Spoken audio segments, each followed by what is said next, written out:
if you're pregnant, don't take Tylenol.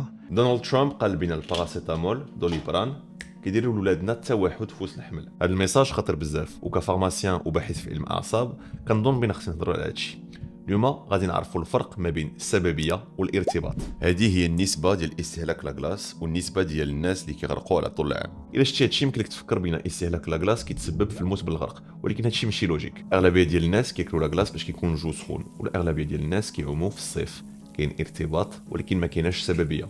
بالنسبه للباراسيتامول الدراسات اللي كيهضر عليهم ترامب كيقولوا بان كاين ارتباط خفيف ما بين التوحد وتعرض الباراسيتامول في الحمل، ولكن كيقولوا كذلك بان ما كايناش سببيه واضحه ما بين الباراسيتامول والتوحد، ولازم نستمروا نبحثوا على هذا الموضوع. وفي نفس الوقت دراسات في السويد واليابان ما لقاوش هذا الارتباط باش كيقارنوا بيناتهم خوت فين واحد تعرض الباراسيتامول والاخر لا.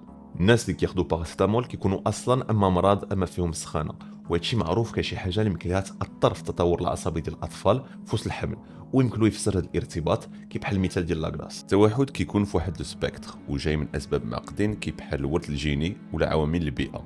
تشخيص التوحد زاد بزاف في الدقه ديالو.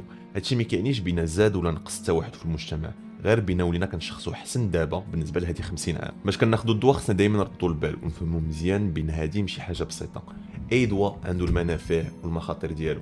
الدليل العلمي اللي عندنا كيقول بان الباراسيتامول هو الدواء ضد السخانه الاكثر الامان اللي يمكن لنا ناخذه في وسط الحمل، ولكن حاجه اللي واضحه هي بينا عارفين بان السخان عند المراه حامله خطير بزاف لصحتها وصحه الرضيع ديالها.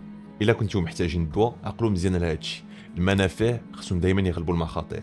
احترموا لا بوزولوجي، اقل دوز اقل مده، ودائما تحت الاشراف ديال الطبيب. واذا كان شي دليل جديد على هذا الموضوع تاكدوا بينا غنخبركم. تهلاو.